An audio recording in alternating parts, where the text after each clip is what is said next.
Bismillahirrahmanirrahim. Assalamualaikum warahmatullahi wabarakatuh. Alhamdulillah, pada sore hari ini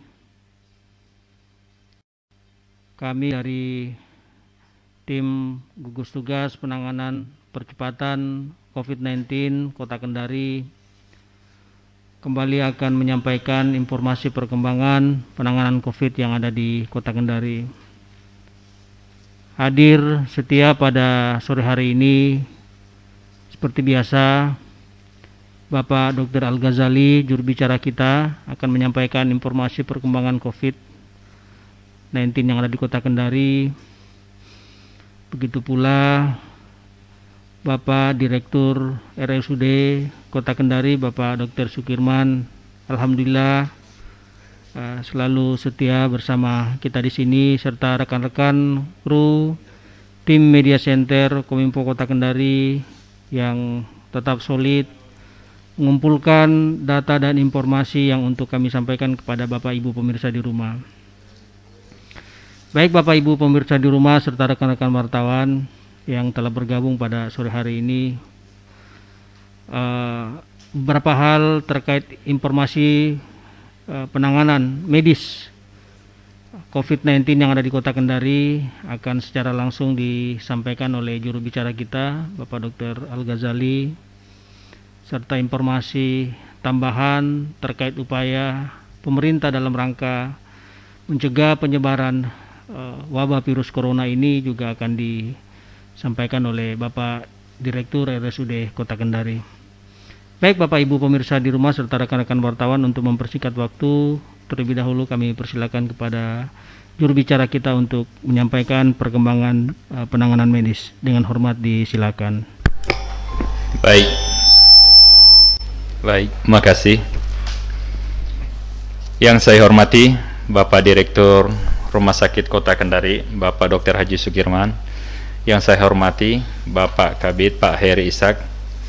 Yang saya hormati teman-teman media center yang alhamdulillah masih tetap semangat setia untuk mengumpulkan informasi-informasi yang insya Allah akan disampaikan kepada warga Kota Kendari. Yang saya hormati Bapak Ibu dan netizen yang ada di rumah serta teman-teman wartawan yang saya cintai. Bismillahirrahmanirrahim. Assalamualaikum warahmatullahi wabarakatuh. Selamat sore. Semoga kita selalu dalam lindungan Allah Subhanahu wa taala dan semoga segala aktivitas kita selalu bernilai ibadah di sisi Allah Subhanahu wa taala, Tuhan yang Maha Kuasa. Seperti biasa, pada hari ini Sabtu 20 Juni 2020, langsung dari Media Center Percepatan Penanganan COVID-19 Kota Kendari, saya juru bicara Dr. Al-Ghazali akan menyampaikan beberapa hal, di antaranya pertama, untuk OTG. Total OTG sebanyak 423 orang, total jumlah selesai pemantauan 411 orang, dan masih dalam proses pemantauan sebanyak 12 orang. Untuk ODP, selesai kasus ODP, akumulasi pemantauan ODP sampai bulan Juni sebanyak 139 orang. Sementara untuk PDP masih dalam proses pengawasan sebanyak 1 orang, akumulasi jumlah pengawasan Maret sampai dengan Juni sebanyak 65 orang. Selesai pengawasan sebanyak 64 orang. Sementara untuk kasus positif sendiri, hari ini ada konfirmasi penambahan kasus baru, yakni laki-laki Kecamatan Kendari Barat, Kelurahan Benu-Benua, tidak ada keluhan sakit dan riwayat keluar daerah. Tanggal 19 Juni pemeriksaan lab swab dilakukan di rumah sakit Bahtera Mas, hasilnya dinyatakan positif COVID. Isolasi dilakukan di rumah sakit Kota Kendari dan beliau adalah merupakan transmisi lokal. Akumulasi jumlah kasus positif sebanyak 66 orang, pasien yang dinyatakan selesai atau sembuh sebanyak 57 orang, dan masih dalam perawatan sebanyak 6 orang.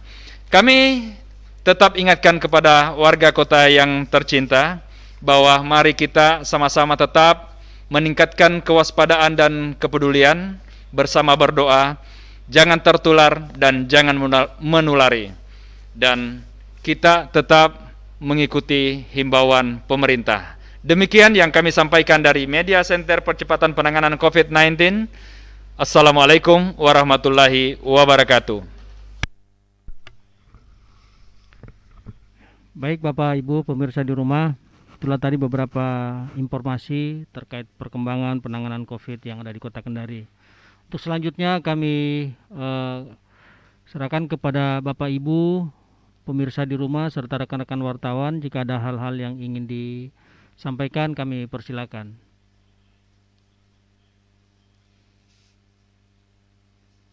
Ya, silakan rekan-rekan wartawan, jika ada yang ingin dikonfirmasi, kami persilakan.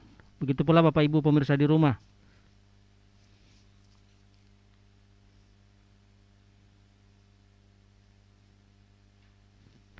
Mungkin sambil menunggu saran atau masukan dari rekan-rekan wartawan, mungkin ada beberapa hal yang ingin disampaikan oleh Pak Dirut. Ya, silakan rekan-rekan wartawan. Oh iya Dok, langsung Dok. Iya. Ibu Siti Mariana, Assalamualaikum. Maaf Pak, sekedar saran, kalau bisa untuk menghibur netizen, kalau bisa semua protokoler kesehatan yang bahasa Indonesianya pakai masker, jaga jarak, dan di rumah saja, supaya diartikan dalam bahasa daerah yang ada di Sulta biar lebih seru kedaerahan. Dan semangat Pak, maaf dan mantap. Sukses selalu Pak Wali Kota Sekedar dan tim gugus COVID-19. Amin. Makasih banyak Bu Siti Mariana. Iya, alhamdulillah. Saya mengingat bahwa dalam minggu pertama saya sempat menyapa dalam 4 bahasa, yakni pertama bahasa Tolaki sendiri, kemudian bahasa Buton, bahasa Muna, bahasa Moronene, dan bahasa Bugis. Untuk awal-awal saya sempat sampaikan. Cuman karena saya tidak fasih, jadi saya juga tidak menyampaikan dalam bahasa ini. Insya Allah nanti saya akan mencarikan kamus untuk menyampaikan. Makasih Bu Siti Mariana. Ya, mungkin masih ada masukan yang lain? Oh iya, Pak Hengki, terima kasih. Oh ya. Iya, maaf Ibu Nisrina. Assalamualaikum. Dok, apakah sama dengan klaster lokal dengan sporadis? Iya. Ya, terima kasih. Jadi sebenarnya kalau klaster lokal dengan sporadis, ya boleh dikatakan mungkin sama saja. Cuman dalam artian bahwa lokal ini muncul dalam suatu daerah atau anggaplah di Kendari misalnya. Nah, kemudian muncul karena klaster yang awal itu klaster impor. Setelah itu warga yang ada di tempat itu mungkin tidak melakukan protokol kesehatan, tidak mengindahkan apa yang disampaikan oleh pemerintah.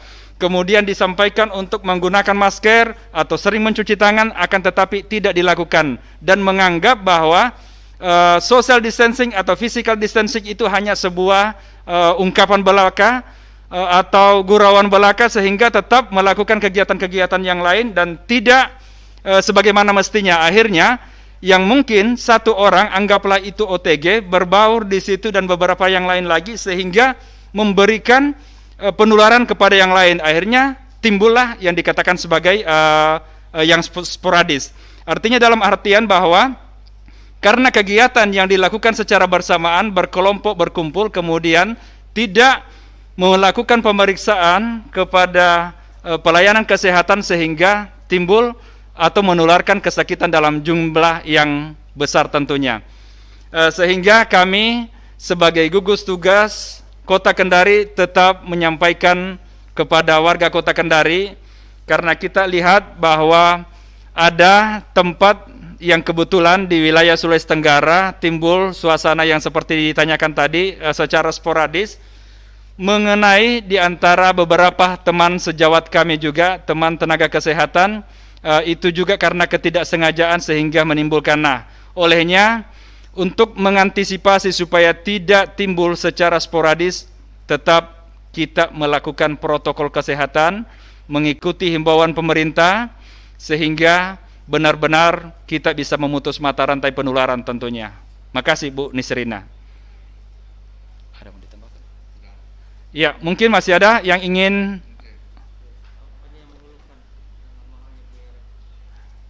ya.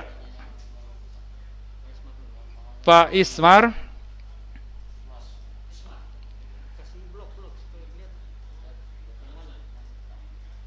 Yang dibawa. Oh iya. Pak, banyak yang mengeluhkan dengan mahalnya biaya rapid test ketika mereka ingin melakukan perjalanan keluar kota atau Sultra, atau ada tidak solusi buat masyarakat terkait rapid test ini? Misalnya, pelayanan rapid test gratis di kota Kendari. Wassalam. Jadi sebenarnya boleh dikatakan bahwa memang pemeriksaan ini memang jujur saya katakan bahwa mahal.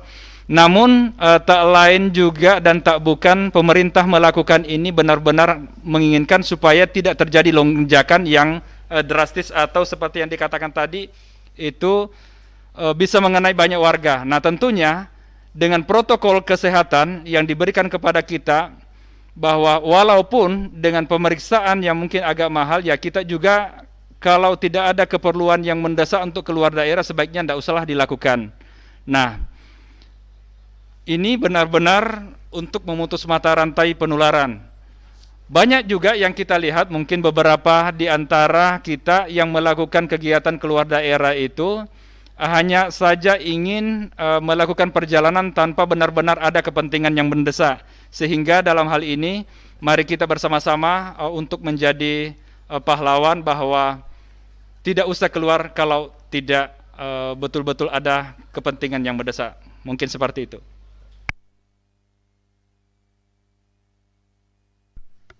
Ya.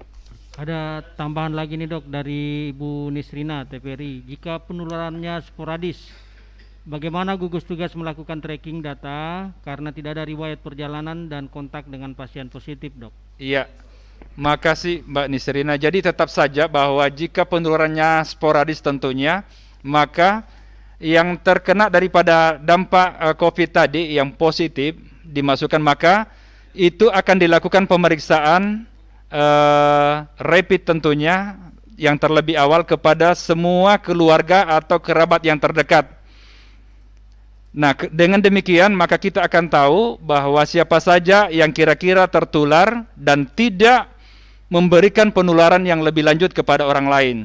Nah, olehnya kembali kami ingatkan untuk benar-benar supaya tidak terjadi peningkatan atau lonjakan yang sporadis, maka kalau ada keluhan seperti batuk, flu, ataukah pernah benar-benar kontak dengan yang positif untuk menyampaikan kepada gugus tugas percepatan penanganan COVID-19 atau pergi melaporkan ke pelayanan kesehatan atau dokter terdekat. Atau kalau misal mungkin malu-malu bisa menyampaikan kepada Pak RT, Pak RW, nanti Pak RT, Pak RW yang akan menyampaikan kepada gugus tugas untuk dilakukan pemeriksaan yang lebih lanjut.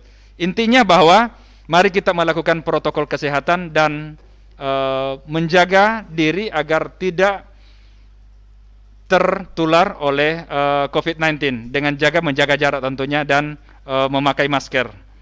Ya, oke. Ada tambahan lagi nih dok, pertanyaan dari Pak Idam Najwan.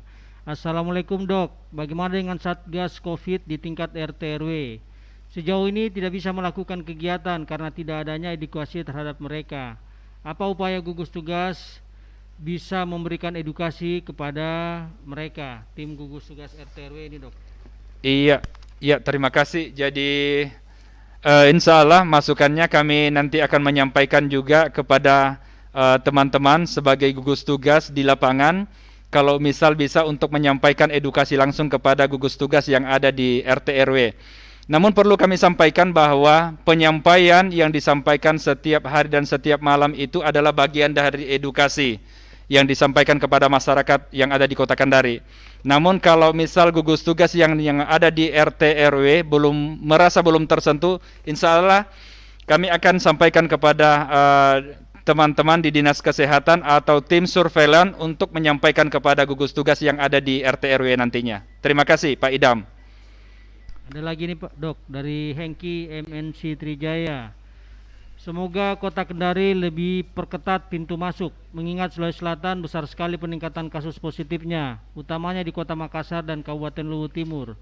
Semoga masyarakat Kendari lebih patuh agar tidak ada lagi tambahan pasien COVID, Dok. Silakan. Iya, makasih Pak Hengki. Jadi kami kembali sampaikan bahwa alhamdulillah semalam bahkan dini hari juga tadi teman-teman masih melakukan tracking di setiap pintu masuk, terutama di pintu masuk di pelabuhan. Teman-teman dari Dinas Kesehatan bersama dengan gugus tugas yang lain itu tetap melakukan. Ini tujuannya adalah benar-benar agar mencegah yang kira-kira bisa membawa potensi penularan yang baik dari luar daerah maupun yang keluar agar tidak lebih melonjak baik di Kota Kendari atau di tempat-tempat lain yang bisa secara sporadis naik tentunya. Kemudian insya Allah kalau di daerah Luwu Timur itu kan ada beberapa daerah yang mesti dilewati dulu sampai masuk ke dalam Kota Kendari. Dan perlu kami sampaikan bahwa sebagai salah satu langkah untuk mencegah terjadinya penularan, maka di pihak gugus tugas yang ada di Kota Kendari dan mungkin saya kira di semua tempat itu sebelum melakukan perjalanan keluar daerah maka wajib mengantongi atau membawa surat berbadan sehat, atau kalau melakukan perjalanan dengan menggunakan via pesawat terbang maka harus menggunakan pemeriksaan dengan membawa secari kertas dengan sudah berlabarkan atau sudah melakukan pemeriksaan rapid test tentunya. Nah, dengan demikian gugus tugas yang ada di pintu bandara itu melihat bahwa apakah benar-benar layak untuk melakukan penerbangan atau tidak. Nah, dengan demikian kembali kami sampaikan kepada warga Kota Kendari bahwa mari kita melakukan protokol kesehatan, begitupun yang dari luar Kota Kendari. Jika hendak masuk ke dalam Kota Kendari maka sebaiknya memeriksakan diri untuk tidak membuat penambahan daripada COVID-19 ini menjadi semakin banyak. Dan kita bersyukur bahwa untuk Kota Kendari sendiri penambahannya mudah-mudahan tidak seperti kota-kota lain. Bahkan kita berdoa bersama mudah-mudahan penambahan yang hari ini mungkin tidak akan terjadi lagi. Dan kita berdoa bersama pula mudah-mudahan yang ada sekarang dinyatakan sakit atau dinyatakan perawatan di ketiga rumah sakit yang ada di Kota Kendari itu segera dinyatakan sembuh. Amin. Terima kasih Pak Hengki. Oke. Iya. Ya. Ada tambahan mungkin dari Direktur RSUD Kota Kendari. Baik, Kami terima persilakan, Dok. kasih Pak Heri. Tadi pertanyaan tentang rapid test, apa solusi yang diberikan oleh Kota Madia mengenai mahalnya rapid test. Perlu saya sampaikan bahwa memang rapid test yang kita peroleh ini adalah di rumah sakit daerah adalah bantuan, tapi sifatnya terbatas. Kalau kami pernah usulkan ke Pak Wali Kota, tapi dengan pertimbangan bahwa karena terbatasnya bantuan yang kami peroleh dari pusat, kalau kami melayani seluruh masyarakat yang bepergian yang kurang lebih 800 sampai 1000 per hari, ya, yang mau ke Kolaka, yang mau ke Makassar, yang mau ke Jakarta, kita tahu maka nggak mungkin ada kemampuan dari Kota Madia untuk membelikan rapid test kepada masyarakat, apalagi sifatnya untuk kepentingan pribadi, bukan untuk kepentingan penanganan COVID. Kenapa? Karena ini persyaratannya bisa sampai hanya berlaku 3 hari, ya. Ada yang sampai 7 kali, 6 kali mengambil rapid test, padahal kita gunakan rapid test ini hanya untuk screening. Tidak mungkin kita lakukan sudah screening 1 kali, berkali-kali terus sampai kapan?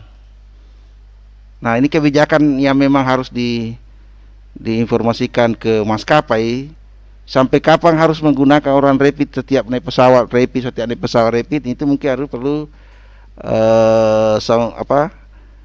lobby ke pusat bagaimana supaya jangan setiap kali naik pesawat harus rapid.